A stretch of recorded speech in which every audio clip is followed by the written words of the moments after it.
Hello. इस video में हम देखेंगे branch and bound technique to find the shortest solution और इसके डिसएडवांटेजेस क्या हैं। होता क्या है, देखो, branch and bound, it is a way to combine the space saving of depth first search with heuristic information. ठीक है। अब इसमें होता क्या है, बेसिकली ब्रांच एंड बाउंड में ऑप्टिमल सॉल्यूशन को फाइंड किया जाता है। मतलब आपके पास बहुत सारे सॉल्यूशन के पास हैं और आप उन सब पास में से कोई एक ऑप्टिमल सॉल्यूशन चूज़ करते हो। Optimal solution is chosen among many solution paths. Now the idea is to maintain the lowest cost path to a goal found so far and its cost. ठीक है। आइडिया वही है कि सबसे छोटा cost path आपको फाइंड करना है। Now typically it is use with depth first search. अब इसके दो मेन पार्ट्स हैं, एक है ब्रांच और एक है बाउंड। अब इसमें होता है क्या है, देखो, ब्रांच एंड बाउंड में, ब्रांच में क्या कहता है कि सेवरल चॉइसेस आर फाउंड। आप एक नोड के बहुत सारी ब्रांचेस बनाते हो। बाउंड कहता है setting the bound on the solution quality. मतलब आपने एक बाउंड सेट कर दिया कि इससे अगर बड़ा होगा तो हम उसको हटा देंगे, और उस हटाने को बोलते हैं pruning. No, the pruning is trimming of branches where solution quality is poor. We will see all this concepts कि ब्रांच एंड बाउंड कैसे काम करता है, और वो हम देखेंगे इस एग्जाम्पल की मदद से। अगर हम सिंपल सा एक एल्गोरिथम भी मैं आपको बताऊं इसका, तो सिंपल एल्गोरिथम क्या है कि रूट नोड को ट्रैवर्स करो, फिर उस रूट नोड के जितनी भी नेबर्स हैं उन सबको ट्रैवर्स करो, और हमेशा आपको रूट नोड से अपनी नेबरिंग नोड्स का मिनिमम डिस्टेंस मेंटेन करके चलना है, और इसी प्रोसेस को कंटिन्यू करना है तब तक आपको गोल नोड ना मिल जाए। एक सिंपल सा एग्जांपल मैं आपको यहाँ पे करके दिखा रहा हूँ, जिससे आपको पूरा कॉन्सेप्ट जो ब्रांच एंड बाउंड का है वो क्लियर हो जाएगा। अब यहाँ पे स्टार्टिंग नोड है S और गोल नोड है G। ठीक है। करना क्या है इसमें, आपको देखो, you have to start with the root node. Root node मतलब स्टार्टिंग नोड। तो स्टार्टिंग नोड क्या है मेरी, S।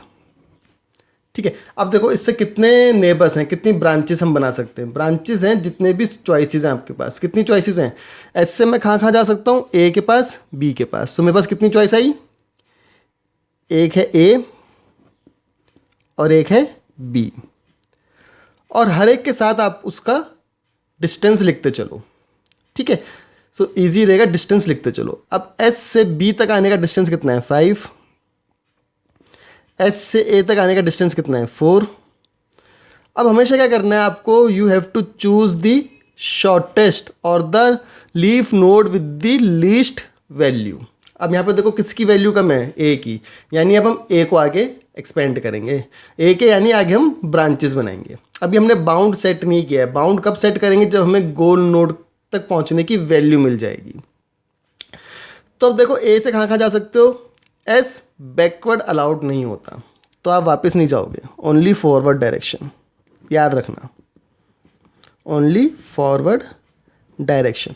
मतलब ए से अब हम कहाँ जाएंगे, बी पे जा सकते हो, डी पे जा सकते हो, ई पे जा सकते हो। ए से बी, बी से डी और डी से ई। अगेन अब इनके डिस्टेंसेस लिख दो आप। अब आपको क्या करना है, यहाँ से आगे जितना है उतना ऐड करना है। मतलब ए से बी तक आने का कितना है, 3। 3 + 4 7। इस तरह से ए से डी तक आने का कितना है, 8। 8 + 4 12। ई तक आने का कितना है, 15। 15 + 4 19। ठीक है। नाउ अब देखो कितनी लीफ नोड्स है आपके पास अभी, यू हैव 4 लीफ नोड्स। एक ये वाली, ये और ये। सबसे छोटा कौन सा वैल्यू है, ये वाला। तो अब हम इसको आगे एक्सपेंड करेंगे। अब देखो, बी से कहाँ जा सकते हो, एस बैकवर्ड तो जाएंगे नहीं, ए, डी और सी। बना दो ए, डी और सी, इनके डिस्टेंसेस लिख दो। बी से ए तक आने का कितना है, 3। 5 + 3 दैट इज 8। बी से डी तक जाने का कितना है, 6। 6 + 5 इज 11। बी से सी तक आने का कितना है, 4। 5 + 4 इज 9। अब देखो, अब क्या कितनी लीफ नोड्स हैं, we have this A, D, C, B, D, E. सबसे छोटी वैल्यू किसकी है, इस बी की। अब आगे हम इसको एक्सपेंड करेंगे।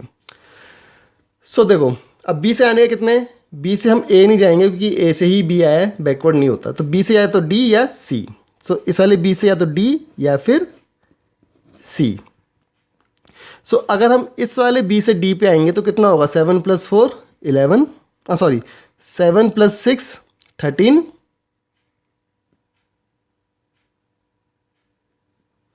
एंड सी तक आने के लिए कितना लगेगा, 7 + 4 11। अगेन अब देखो सबसे छोटा कौन सा वैल्यू है, सबसे छोटी वैल्यू का आप देखोगे इसमें इसमें इसमें इसमें इसमें इसमें और इसमें, इसकी है इस वाले ए की, तो यानी अब इसको हम आगे देखेंगे। सो ए सब देखो कहाँ कहाँ जा सकते हो, बी पे तो नहीं जाएंगे क्योंकि बी से ए पे आए हैं, यहाँ पे हम बैकवर्ड नहीं होगा, तो ए से डी और ए से ई, ए से डी ए से ई। तो अगर ए से डी तक आएंगे तो कितना लगेगा, 8 + 8 16, और ए से ई आएंगे तो कितना लगेगा, 8 + 15 23। ठीक है, now let us see again कौन कौन से हैं। सबसे छोटी वैल्यू किसकी है, सबसे छोटी वैल्यू आपको दिखेगी इसमें इसमें इसमें, ये सी। सो आपको दिखेगी इसकी वैल्यू छोटी है सी की।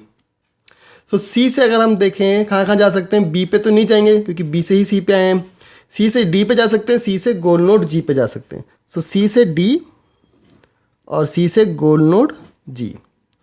अब सी से डी तक आने में कितना लगेगा, 4 + 9 दैट इज 13, और गोल नोड तक आने के लिए कितना लगेगा, 9 + 7 दैट इज 16। तो अब हमें एक बाउंड मिल गया, पहला बाउंड जो कहता है कि मिनिमम डिस्टेंस 16 है। ठीक है, मतलब कि अगर हम ये वाला पाथ फॉलो करते हैं, एस से बी, बी से सी एंड सी से जी, तो हम 16 में पहुंच सकते हैं। यानी 16 से बड़े जितने भी रूट्स हैं उनको हमें नहीं देखना, उनको हमें प्रून करना है। सो प्रूनिंग है सिंपल, 16 से बड़ा जो है उसको हटा दो। तो 16 से बड़ा कौन कौन सा है यहाँ पे देखो, ई, ये वाला कैंसिल हो गया, इसको आगे नहीं करना। अब देखो 16 और 16 से छोटा होना चाहिए, 16 अगर है तो इसमें अगर आगे आप जोड़ोगे भी तो बड़ा ही मिलेगा ना, तो इसको भी काट दो। 23 बड़ा है, इसको भी नहीं करेंगे। देन ठीक है, अब हमारे पास मिलते हैं, एक ये वाला है डी जिसकी वैल्यू है 11, एक ये वाला है डी जिसकी वैल्यू है 13, एक डी है हमारे पास ये वाला, एक सी है और एक ये डी है। So let us now take this C. अगर मैं इस सी को लेता हूँ तो मुझे क्या मिलेगा, सी से मैं डी पे जा सकता हूँ, मिलेगा मुझे 15, सी से मैं जी पे आ सकता हूँ, मिलेगा मुझे 11 + 7 18। आगे बड़ा ही मिल रहा है, तो अब मैं इसको नहीं दिखा रहा, इसको मैं प्रून कर रहा हूँ। देन अगर इस डी में मैं देखता हूँ, इस डी में मैं अगर ऐड करता हूँ सीधा जी को तो मुझे क्या मिलता है, 13। सो लेट अस जगह नहीं तो मैं इसको थोड़ा इस तरह से बना रहा हूँ। यहाँ पे हम जी पे आए तो मुझे क्या मिला, 11 + 2 13, मतलब एक और छोटा मेरे को मिल गया, डेट इज़ बाउंड 2 मिल गया, जिसकी वैल्यू क्या है 13। यानी अब हम इसको भी नहीं देखेंगे, अब 13 या 13 से छोटा ही हमें देखना है। सो 13 तो देखेंगे ही नहीं, 13 में आप कुछ भी ऐड करोगे तो बड़ा ही मिलेगा, तो इसको भी आप हटा दो। इस वाले की भी 13 है, इसको भी आप हटा दो। देन इस वाले को हम देख सकते हैं, बट इसमें अगर आप ऐड करते हो जी तो आपको कितनी वैल्यू मिलती है, 14, वो भी बड़ी है, तो इसको भी हम नहीं देखेंगे। सो हमें क्या मिला, एक ऑप्टिमल पाथ। ऑप्टिमल पाथ हमें मिला जिसमें हम 13 कॉस्ट के अंदर हम पहुंच रहे हैं अपने गोल नोड तक। ठीक है, और वो पाथ क्या है, ऑप्टिमल पाथ। ऑप्टिमल पाथ क्या मिला हमें, एस से बी, बी से डी एंड डी से G. So S to B, B to D and D to G, और ये हमें मिलेगा 13 में। So this is how this branch and bound works, कि आपने देखो हर एक के ब्रांचेस क्रिएट करें और उसके बाद जितने भी आपकी लीफ नोड्स हैं उसमें से आप सबसे छोटे वाले को चूज़ कर रहे हो। जब आप एक गोल स्टेट तक पहुंच गए तो आपने बाउंड सेट कर दिया कि जैसे इस एग्जांपल में बाउंड था 16, कि 16 से अगर बड़ा है जो भी पाथ उसको प्रून कर दो। देन जो छोटे हैं उनको आगे फर्दर एक्सप्लोर किया।